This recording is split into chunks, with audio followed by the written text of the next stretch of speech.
2022년 울진 산불 때 600년 소강리 숲을 지켜낸 정말 훌륭한 시스템이 임도였습니다. 그런데 운문산이라는 산은 임도가 없었어요. 네. 그러다 보니까 한 120시간이 넘는 시간이 산불을 진화하는 데 걸렸습니다. 네. 임도를 설치를 하면 바람길을 만든다라고 하는 것은 절대 동의할 수가 없고요. 임도가 있냐 없냐에 따라서 이렇게 산불 진화에 효과가 엄청난 차이가 난다라고 하는 것이 현장 경험적 데이터에 의해서 과학적으로 증빙된 겁니다. 실시간 재난안전정보방송 재난안전 119 안전토크 시간입니다. 경북 산불이 난 지 한 달이 지났습니다. 하지만 임시주택 공급 등 지원은 더디고 주민들 일상으로의 회복은 멀기만 합니다. 한국재난학회 부회장이신 문현철 호남대 교수 나오셨습니다. 어서 오십시오. 네, 안녕하십니까. 네, 지난 22일부로 이 경북 산불이 발생한 지 한 달째를 맞았습니다. 하지만 여전히 복구는 좀 더딘 상태인데요. 관련 뉴스 영상 먼저 확인해 보시죠. 지난달 의성에서 넘어온 산불로 이재민 26명이 발생한 안동의 한 마을. 한 주민이 내놓은 마늘밭에 임시 조립식 주택 19동이 들어섰습니다. 30제곱미터 크기의 방과 주방, 화장실 등이 갖춰졌습니다. 이재민들은 한 달 넘게 이어진 대피소 생활 끝에 임시 안식처가 생겼지만 마음은 편치 않습니다. 산불이 처음 시작된 의성에도 입주가 시작됐습니다. 하지만 역시 머릿속에는 온통 생계 걱정뿐입니다. 임시주택의 거주 기간은 최대 2년. 그 안에 새 집을 지을 수 있을지 막막합니다. 현행 법상 주택에 대한 재난지원금은 전체 파손의 경우 최대 3,600만 원.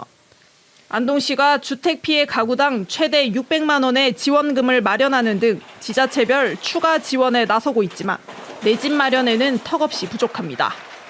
산불 피해 5개 시군에 설치되는 임시주택은 2,600여 동. 입주는 다음 달까지 모두 끝나지만 이재민들의 일상 재기는 이제 겨우 시작됐습니다. KBS 뉴스 김종입니다. 네, 지원이 이뤄지고 있긴 합니다만 아직까지 100% 이 피해를 받은 사람들이 보상을 받았다고 하긴 좀 어려울 것 같습니다. 이 현재 상황 좀 어떻게 보십니까? 네, 곧 장마가 이제 네. 다가옵니다. 한두 달 뒤면. 그리고 말씀하셨던 것처럼 산불 피해가 난 지 지금 한 달이 지났고요. 그런데 또 지금 엊그제 강원도 인제에서는 또 큰 산불이 나서 가까스로 지금 진압을 했습니다. 자, 우리는 이 산불 재난을 겪으면서 도대체 우리의 지금 구축된 시스템에는 무엇이 문제였는지, 무엇이 작동이 안 되었는지, 그리고 무슨 인프라가 부족한 것인지에 대한 그 냉정한 그런 진단을 통해서 이미 불폭탄이 되어버린 우리 숲을 어떻게 풀고 안전하게 관리할 것인가, 이러한 지혜를 도출할 그럴 귀중한 시간이다, 이렇게 설명드릴 수가 있겠습니다. 네, 정말 이례적으로 큰 산불이 나면서 그의 대책에 대한 이야기도 상당히 많이 나오고 있는 상태입니다. 앞서 뉴스에서도 나왔지만 인명피해도 역대 최대 규모였습니다. 사망 31명에 지금도 집으로 귀가하지 못한 이 분들이 정말 많은데요. 이재민이 무려 2,900여 명에 이른다고 합니다. 이 전례 없는 인명피해가 발생했는데요.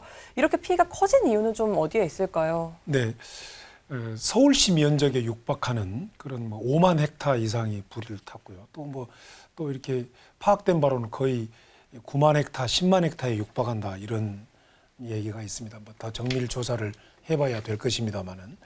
근데 문제는 우리가 숲세권이라는 말도 있지 않습니까? 네. 숲에 가까이 사는 것을 로망으로, 희망으로 생각하는.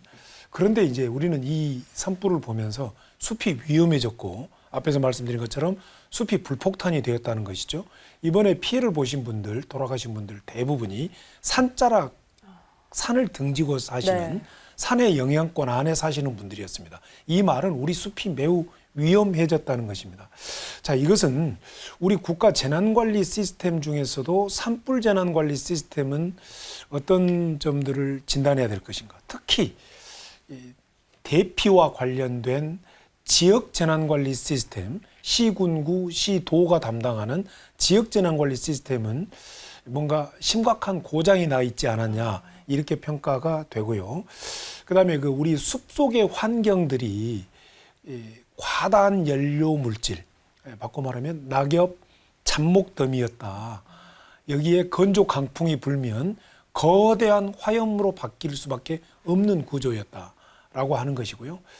그리고 이제 이 숲과 가까이에 사는 건축물과 주민과 어떤 시설물들에 대한 뭔가 산림행정, 소방행정, 건축행정과의 그 연결점, 융합 부분이 네. 뭔가 문제가 있지 않냐.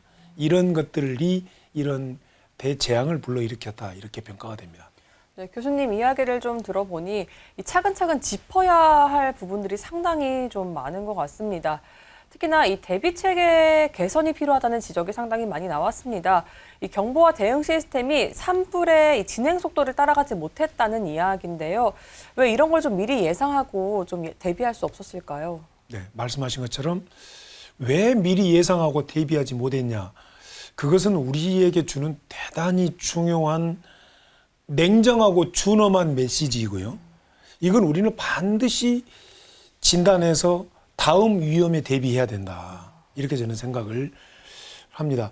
경보와 대응 시스템이 산불의 속도를 따라잡지 못했다? 저는 동의하지 않습니다. 이 분야에 대한 네. 산불의 현장, 제가 2002년 4월에 있었던 충남 청양 산불 때부터 산불 현장을 돌아다녔으니까 지금 올해가 2025년이니까 네. 25년이 넘었죠. 산불 현장을 돌아다닌 바, 그리고 특히 경상북도 쪽의 산불 현장을 2020년부터 2020년 안동 산불부터 계속적으로 2022년 영덕 산불, 또 울진 산불 뭐 등등등 그 지역의 산불 현장을 많이 다녀본 바에 의하면 네. 이것은 충분히 예측할 수 있는 것이다.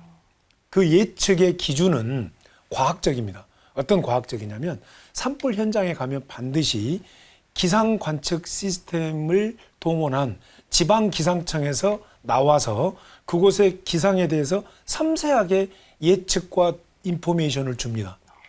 그리고 이미 그때 당시에 의성에서 발화된 산불이 났을 때 네. 남고 북저의 그런 기압골 배치와 로 인해서 강한 서풍, 동쪽을 향해서 바람이 불고 있었습니다. 이 말은 누가 봐도 이 산불은 동쪽을 향할 것이다. 네. 이런 예측이 되었겠죠. 그리고 이미 그곳에서는 수많은 산불을 경험했습니다. 네. 그렇다면 신속히 지역 재난관리 시스템 중에 중요한 부분을 차지하는 대피 시스템, 이재민 구호 시스템, 먼저 대피 시스템이 사전적으로 미리 정확하게 작동되었어야 될 것이다. 이어서 이재민 구호 시스템이 작동돼야 될 것이다. 이것은 충분히 제도적으로 법적으로 구축되어 있는 것인데 이게 그렇게 사전적으로 미리 작동되지 않았다라고 하는 것은 깊은 진단과 반성이 필요하다. 이렇게 평가가 됩니다. 교수님 말씀은 이 경보와 대응 시스템이 충분히 예측 가능하게 마련은 되어 있습니다만 작동하지 않았다. 그렇습니다. 그리고 그곳은 그러한 경험들이 있었다. 최근 5년 동안 네. 수많은 그런 강풍 속에서의 산불을 경험한 지역이었다라고 한다면 이것은 그 어떤 것보다도 우선적으로 진단해야 되는 것은 지역 재난관리 시스템이 작동되지 않았다. 산불 진화 시군구 그리고 도의 산불 진화 시스템과 시군구 시도 재난관리 시스템이 밀접하게 연결되어서 정밀하게 작동되지 않았다. 이렇게 또 진단할 수 있습니다. 네, 그렇다면 이게 시스템이 마련이 되어 있습니다만 이 작동하는 과정에서 어떤 부분이 막혀 있었는지를 좀 파악하는 게 좀 가장 중요해질 것 같습니다. 이렇게 막대한 산불 피해로 재난 대응 체계 자체를 좀 재점검해야 한다 이런 필요성이 커지고 있는데요.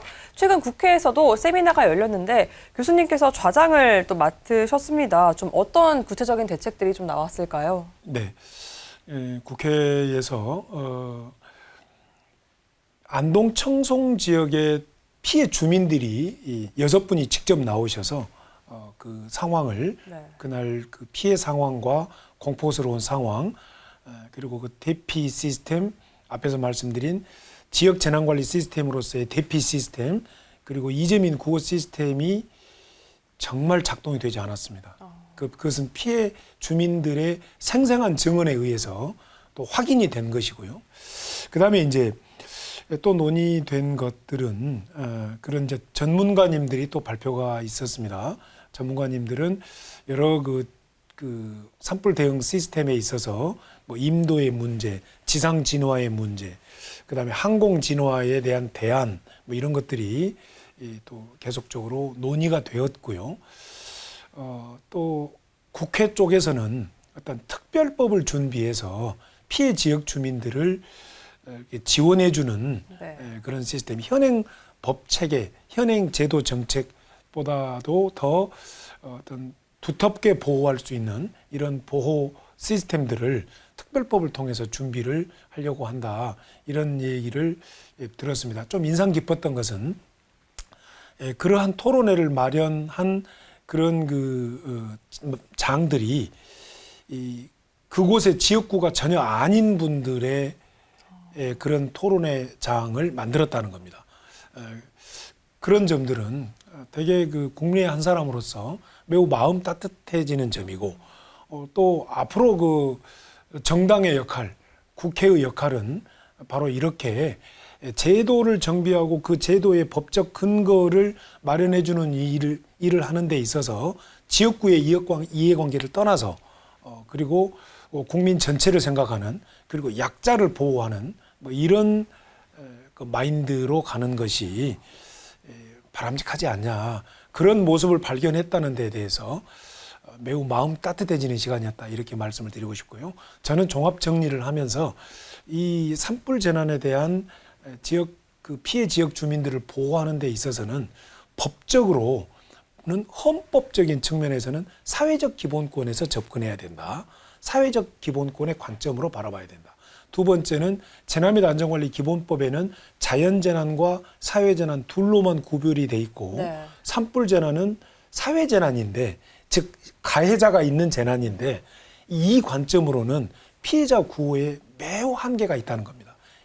그렇다면 법적 관점에서 봤을 때는 헌법에서 말하는 사회적 기본권을 바탕으로 해서 법적 관점에서는 복합 재난의 개념을 만들어야 된다. 재난 및 안전관리 기본법에는 자연재난, 사회재난 둘로만 되어 있는데 이 가운데 복합 재난의 개념을 만들어야 된다. 즉 산불은 사람의 실수에 의해서 산불이 야기가 됐는데 네. 이것을 수만 배로 확장시켜버리는 것은 건조 강풍이었지 않습니까? 자연적 네. 요소였지 않습니까? 그렇기 때문에 복합 재난의 관점으로 접근을 하고 이런 바탕 위에 특별법이 만들어야 된다라고 하는 좀 정밀하고 구체적인 좀 전문적인 어떤 법적 정책적 대안을 제시했습니다. 뭐 산불 예방 대책부터 이 진화 그리고 또 이재민에 대한 그런 이 관리 체계까지 참 다채롭게 좀 토론이 오갔던 것 같은데요. 토론 내용 가운데 또 한 가지 또 상당히 인상적인 게 우리 산림의 65%를 해당하는 사유림에 사실상 관리 체계가 없다는 지적이 있었습니다. 이 사유림에도 산불 관리 체계를 제대로 좀 만들려면 좀 어떤 이런 대책들이 좀 필요할까요? 아주 좋으신 지적입니다. 가끔 산림 분야 쪽에 이렇게 제가 또 산림청 정책자문위원을 맡고 있어서 논의를 하다 보면 간혹 지금 앵커께서 말씀하신 말씀을 해요. 네. 심지어는 이렇게도 얘기합니다. 국유림은 산림청, 사유림은 지자체 이렇게 말을 하는데요. 제가 좀 정돈해서 명확히 말씀을 드리면 네. 먼저 재난에는 국유지다 사유지다 구별이 없습니다. 예를 들어서 질문 드릴게요. 앵커님 집에 네, 불이 났어요. 네. 앵커님 집은 앵커님 거잖아요. 그렇죠. 국유지가 아니라 사유지잖아요. 네. 그러면은 사유 소유의 사유 재산에 불이 나면 소방이 오면 올 필요 없나요? 와야죠. 와야죠. 네. 똑같습니다.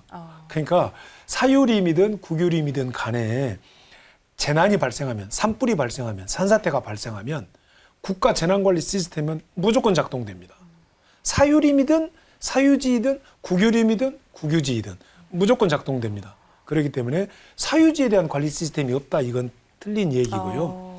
그 다음에 지금 이제 관리 예를 네. 들어서 뭐 임도를 놓거나 뭐 거기에 나무를 수확하거나 또는 거기에 뭘 뭐 이렇게 묘목을 지원하거나 또는 뭐 산지 허가 같은 것들에 이런 산림 행정에 대해서는 국유림은 산림청이 직접 관리합니다. 직접 네. 행정을 합니다. 그런데 사유림, 사유산지는 관할 지자체를 통해서 위임 행정을 합니다. 이것이 오해가 돼서 네. 뭐 사유림에는 관리 체계가 없다라고 하는데 전혀 틀린 말이다. 지자체가 관리를 해야 한다는 예, 말씀이시죠? 관리 행정은 네. 지자체가 사유림은 산림청으로부터 위임받아서 지자체가 관리를 하고 국유림은 산림청이 직접 관리 행정을 하는데 산불이나 산사태가 났을 때의 재난 시에는 국유지든 사유지든 전혀 상관없이 무조건 국가 재난관리 시스템이 재난 및 안전관리 기본법에 의해서 작동이 된다. 국유림과 사유림의 이 차이가 없다는. 그렇습니다. 네, 재난 시에 말씀. 산불이나 산사태 시에. 근데 이게 오해가 있는 거예요. 어, 잘못된 겁니다. 어떤 방식으로든 항상 이 국가가 나서서 먼저 또 이렇게 대비를 하고 또 진화를 해야 한다는 말씀이셨는데요. 여기에 같이 보상 문제도 좀 제기가 됐습니다. 사실 사유림은 결국 사유재산인데 여기에 산불이 나서 잇목이 타고 피해를 입어도 이에 대한 피해 보상이 전무하다고 합니다.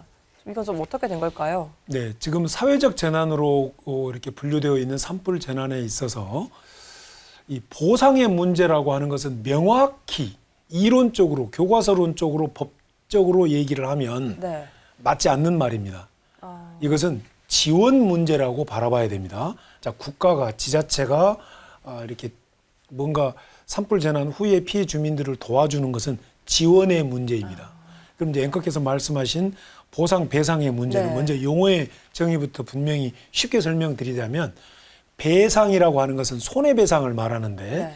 가해자가 피해자한테 재산적 피해에 대해서 그 피해를 보전해 주는 것을 손해배상, 배상이라는 용어를 씁니다.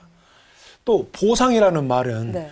국가가 어떤 공익을 목적으로 어떠한 행정을 수행을 했는데 공무를 수행을 했는데 그 과정 속에서 국가의 적법한 행위임에도 불구하고 주민들이 피해를 볼 수가 있어요. 네. 이런 경우에는 손실보상이다라고 해서 보상이라는 용어를 씁니다. 네. 그렇다고 보면 지금 여기에는 맞지 않는 용어죠. 네. 자, 그러면 이제 말씀을 정리하면 사유의 그 산 소유자들은 산불로 이렇게 나무가 다 불타버렸다면 산불을 야기한 사람한테 손해배상을 청구할 수가 있습니다. 나무가 몇 헥타에 몇 년생 나무가 죽었고 여기서 송이버섯이나 1년에 얼마씩 나오는데 얼마가 안 됐고 이런 그다음에 축사가 불탔고 집이 네. 불탔고 이렇게 손해배상을 할 수가 있고 국가 입장에서는 네. 산불 야기자인 가해자에게 실수로 산불을 낸 산불 야기자에게 산불 진화 비용을 모조리 청구할 수 있습니다.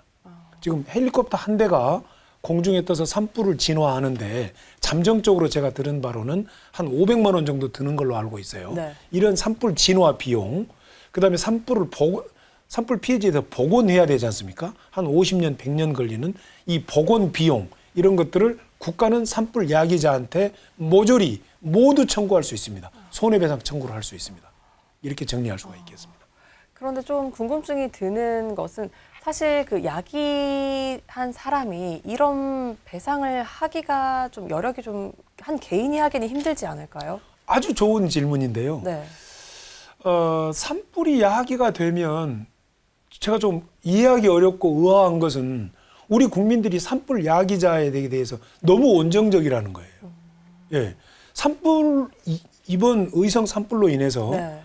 또 산청 산불로 인해서 총 31분이 돌아가셨고 7개 시군이 다 불탔어요. 네. 불 피해를 봤어요. 엄청난 피해지 않습니까?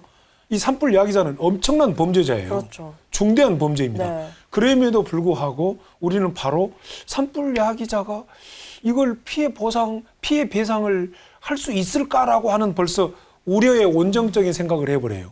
이건 100번째, 10번째 문제인 거예요. 예.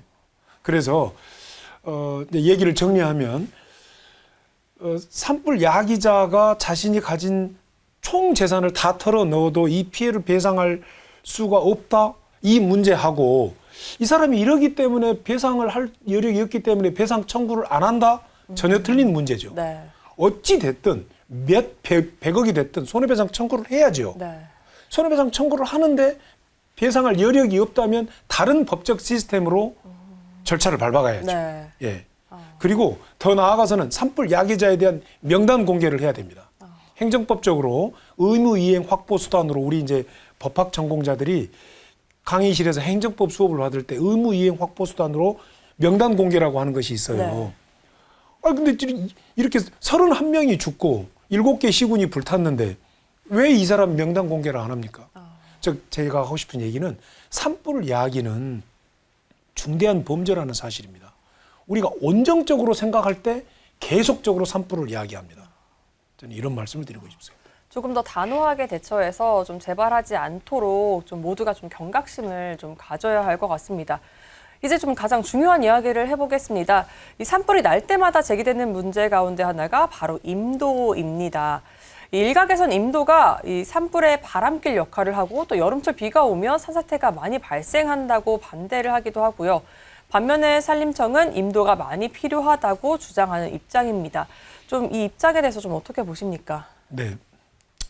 2022년 울진 산불 때 제가 네. 10일 내내 그곳에 있었습니다.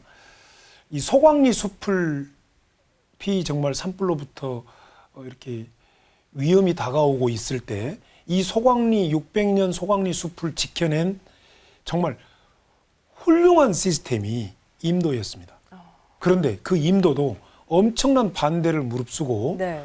그 2022년 3월 울진 산불이 나기 1년 전에 가까스로 완성을 해놨었어요. 그런데 그 임도에 교두보를 설치해서 지상진화대원들이 들어가서 온갖 그 물, 지금 우리 화면에 나옵니다만 저런 시스템들을 다 동원해서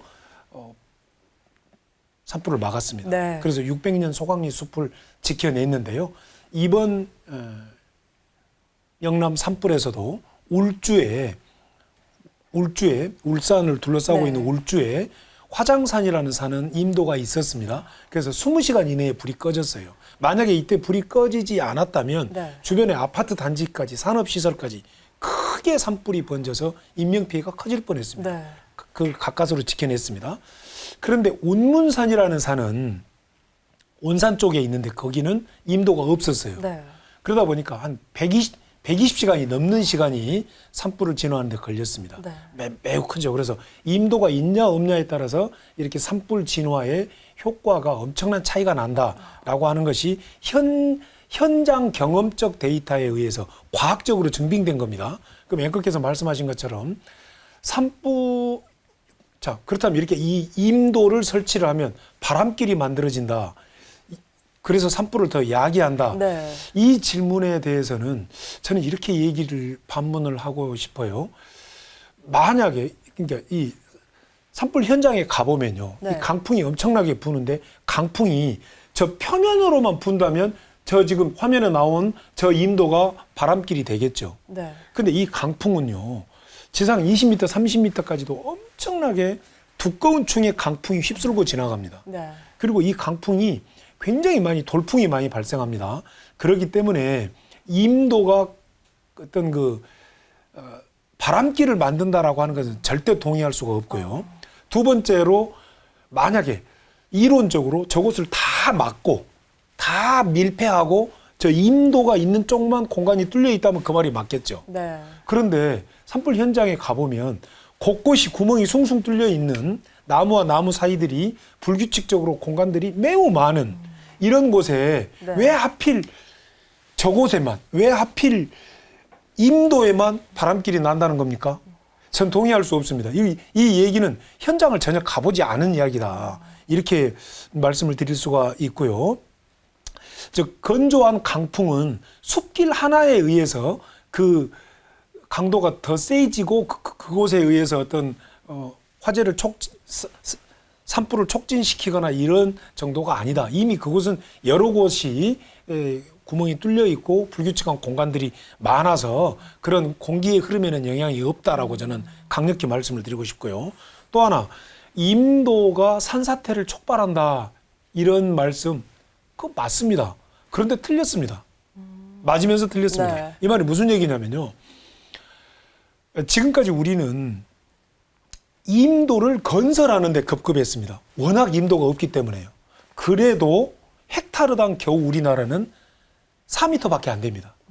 독일은 헥타르당 50m, 호주도 50m가 넘고 일본도 20m가 넘습니다. 또 어떤 분들은 뭐 거기에 뭐 지방도까지 포함해서 뭐 그러면 우리나라가 뭐 20m가 넘다는 얘기인데 이것도 전혀 동의할 수 없는 요거 시간 관계상 생략하겠습니다만은 자, 임도를 지금까지 우리는 확장하는데 너무 임도가 없기 때문에 확장하는데 급급하다 보니 뭘 간과했냐. 유실 방지 시설을 못 만든 거예요. 일단 임도를 만들어 놔야 되니까. 그리고 예산도 부족하고.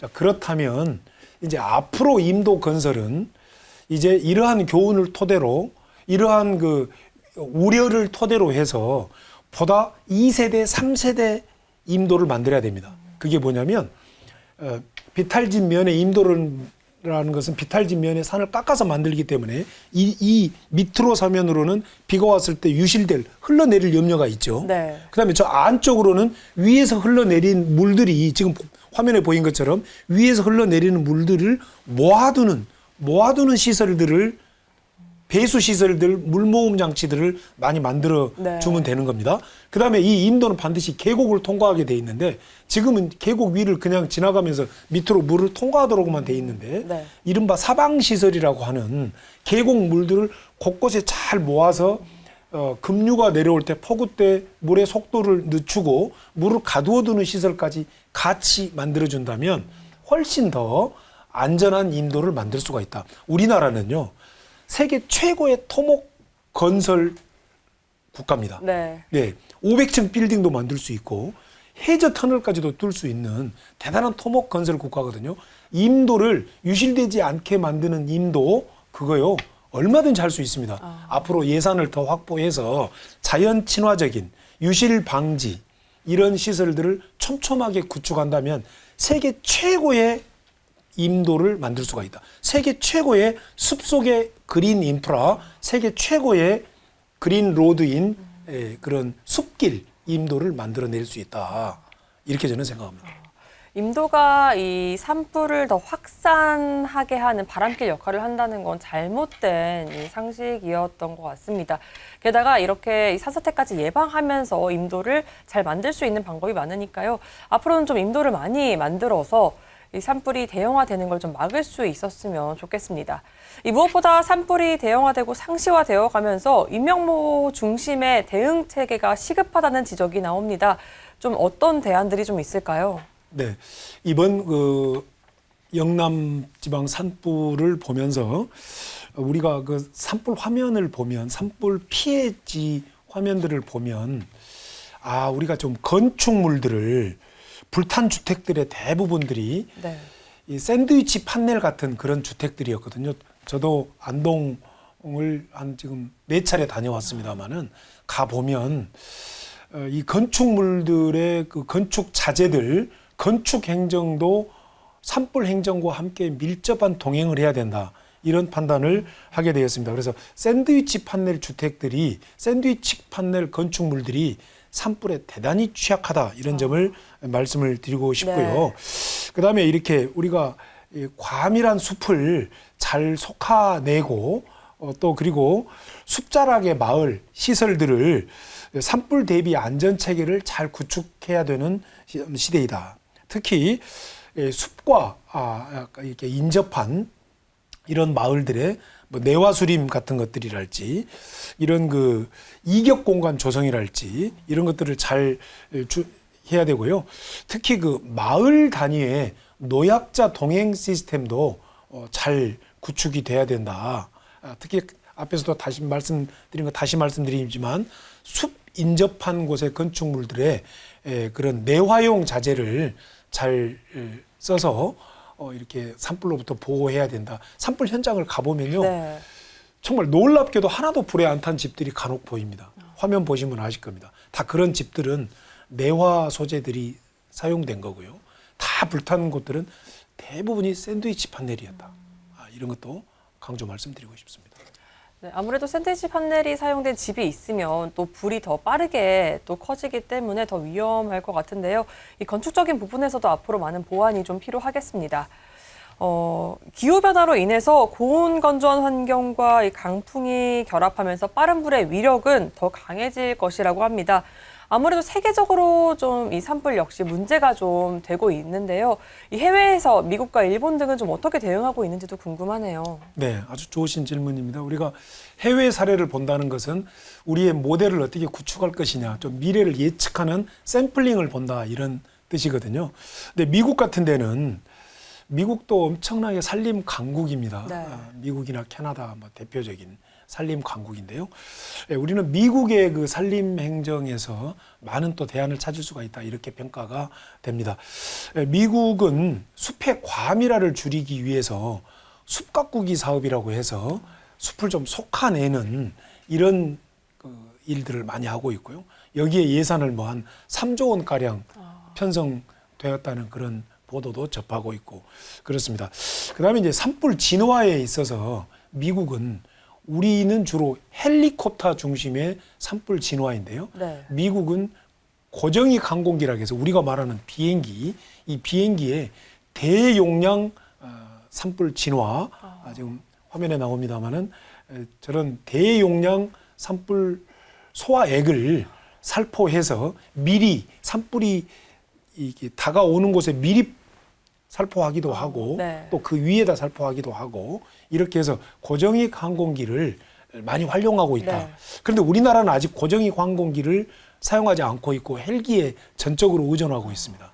이러다 보니까 헬기에 의한 산불 진화는 하나의 점이라고 한다면 저 고정익 항공기는 대용량의 하나의 면적, 선분이다 이렇게 얘기할 정도로 네. 효과가 크다 이렇게 말씀을 드리고 싶고요.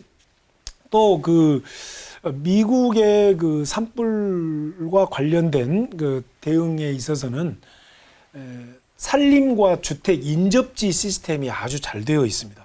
그래서 이격 공간, 주택과 숲 사이에 이격 공간을 꼭 둬야 되고 건축 허가 시에 그리고 내화 소재를 건축재로 써야 되고 그다음에 꼭 그 울타리 둘레에 스프링클러, 물을 뿌리는 스프링클러 설치 같은 것들이 꼭 필요로 하고 뭐 이런 것들이 전제가 됐을 때 건축 허가가 난다. 이런 점들은 아주 우리가 좀 배워둬야 될 대목이다. 즉 산림행정, 건축행정, 화재 소방행정이 밀접하게 한 바퀴로 돌아가고 있다. 이런 점을 말씀을 드릴 수가 있고요. 그다음에 이제 일본도 일본의 지방자치 시스템은 도도부현인데요. 이 현과 시 단위가 매우 소방과 산림이 밀접하게 특히 산림 행정들이 아주 촘촘하게 이루어지고 있다. 특히 소방은 이렇게 주택지로 다가오는 불에 대해서 그리고 주택지로 이렇게 향해서 오는 숲의 산불은 산림이 담당을 하는데 주택지와 산지의 그런 교집합 부분은 소방과 산림이 잘 공동 대응을 하고 있다. 이렇게 말씀을 드릴 수가 있습니다. 결국 미국이나 일본 이런 사례를 통해서는 그 나라들이 다 산림 강국인데요.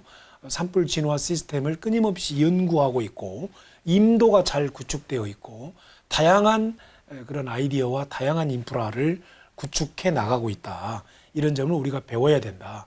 이렇게 평가하고 싶습니다. 네, 좋은 것들을 많이 보완하면서 우리나라도 빠르게 좀 산림 강국이 되었으면 좀 좋겠습니다. 곧 있으면 장마철입니다. 이 산불로 산림이 파괴된 상황에서 집중호우가 쏟아지면 산사태 위험이 크게 높아진다고들 하죠. 이들 이 산불 피해 지역은 2차 피해 우려가 없는지 좀 걱정이 됩니다. 아주 중요한 말씀입니다. 산불 피해 지역은 산사태 위험성이 한 200배까지 올라간다. 이런 이야기가 있습니다. 무슨 얘기냐면요. 우리 숲은 산에 지금 우리가 이렇게 보면 푸르게 나무들이 있지 않습니까? 네. 그럼 이 나무들은 첫 번째는 폭우가 내렸을 때 이 나무는 물 머금는 효과가 있습니다. 그래서 혹시 비가 그친 뒤에도 우리가 계곡을 가면 계속 계곡물이 그렇죠. 내려오지 않습니까? 네. 그래서 한 뭐 2주에서 3주 가까이를 계속 이 물을 머금고 조금씩 이렇게 품어내서 계곡 물이 마르지 않게 하는 이런 효과가 있는 이 즉 물 머금고 저장하는 기능이 숲의 훌륭한 기능이고요. 그 다음에는 또 이게 이 숲은 그 지금 화면에 나온 것처럼 경사진 곳에 흙과 토사가 있는데 이곳에 나무들이 뿌리를 엉키성키 수백 년간 엉키성키 이렇게 번창하고 있으면서 네. 이 흙들이 유실되지 않게 꽉 붙잡는 효과가 있습니다. 그런데 산불이 나버리면 저 효과가 사라져 버린다는 것이죠. 그렇기 때문에 우리 문제는 자 그러면 이제 폭우가 쏟아지게 되면 숲의 나무와 뿌리들이 저렇게 경사진 곳을 다 붙잡는 효과가 상실돼 버리지 않습니까? 네. 그러면 저기에 폭우가 내리면 물 머금는 효과나 흙을 붙잡는 경사진 곳에 흙과 돌을 붙잡는 효과가 사라져 버리기 때문에 저곳에 폭우가 내리면 순식간에 저 토사들이 흘러내려 버릴 가능성이 있다는 겁니다. 이게 산사태거든요. 이런 산사태 위험성이 커진다. 그렇기 때문에 우리는 이 산불을 정말 어떻게든 예방을 해야 된다. 우리 숲은 네. 우리 이렇게 이 산지를 보호하는 엄청나게 중요한 기능을 한다. 이렇게 설명할 수가 있겠습니다. 어쨌든 우리의 숲을 빠르게 되찾고 싶고 되찾아야 하는데요. 궁극적으로는 산림의 생태계 복원이 이루어져야 합니다. 생태계가 옛 모습을 다시 되찾으려면 좀 시간이 얼마나 걸릴까요? 아주 좋으신 질문입니다. 우리가 이제 평소에 가는 산 쉽게 가지만 우리가 발 딛고 우리가 그리고 상쾌한 공기를 마시고 그리고 우리가 이렇게 둘러보는 산은 우리는 잠깐 가지만 그곳에 쾌적하고 푸른 그 환경은 수백 년 동안 형성된 것입니다. 근데 이 수백 년 동안 형성된 이 산의 환경들이 하루아침에 불타버렸거든요. 이러다 보니까 이곳에 대한 그런 복원 같은 것들을 하는 데는 수백 년에부터 시작을 했어요. 왜냐하면 산의 환경들이 한 1, 20년 만에 복원될 수 있는 환경이 있고요. 네. 뭐 땅 토심이 좀 깊고 수분 공급이 많고 양지 바른 곳이라면 네. 잘 복원이 되겠죠. 그런데 이 흙의 두께가 아주 얇고 가까스로 바위 옆에서 흘러내리지 않고 있었던 이런 산지들은 이런 생명체들, 식물, 나무들이 살기가 어렵겠죠. 네. 또는 매우 춥거나 바람이 강한 곳, 이런 곳들마다 즉 산은 우리가 볼 때는 그냥 하나의 산이지만 환경이 다 다르기 때문에 그곳에서 있는 생명체들은 정말 가까스로 수백 년, 수십 년 동안 살아남은 겁니다. 이런 생명체들이 복원되기 위해서는 많은 시간이 걸립니다. 30년, 50년, 100년이 걸릴 수도 있다. 그래서 우리는 이 산불이 얼마나 이 산림 생태계에 치명적인 것인지 이걸 또 그것이 결과적으로 우리 삶에 그렇죠. 얼마나 위협적인 것인지를 인식하면서 이 산림이 복원되는 데는 평균적으로 100년 이상의 시간이 걸린다. 그러기 위해서는 우리는 정말 산불로부터 산림을 보호해야 된다. 그것이 우리의 중요한 삶의 일부분이다. 이렇게 강조 말씀을 드리고 싶습니다. 네, 가장 먼저 산불을 예방해야 하고요. 그 이후에 산불이 난 이후에는 꾸준한 관심으로 또 빠르게 이 복구가 될 수 있도록 항상 또 지켜봐야겠습니다. 네, 여기까지 듣도록 하겠습니다. 지금까지 한국재난학회 부회장 문현철 교수였습니다. 오늘 말씀 감사합니다. 감사합니다.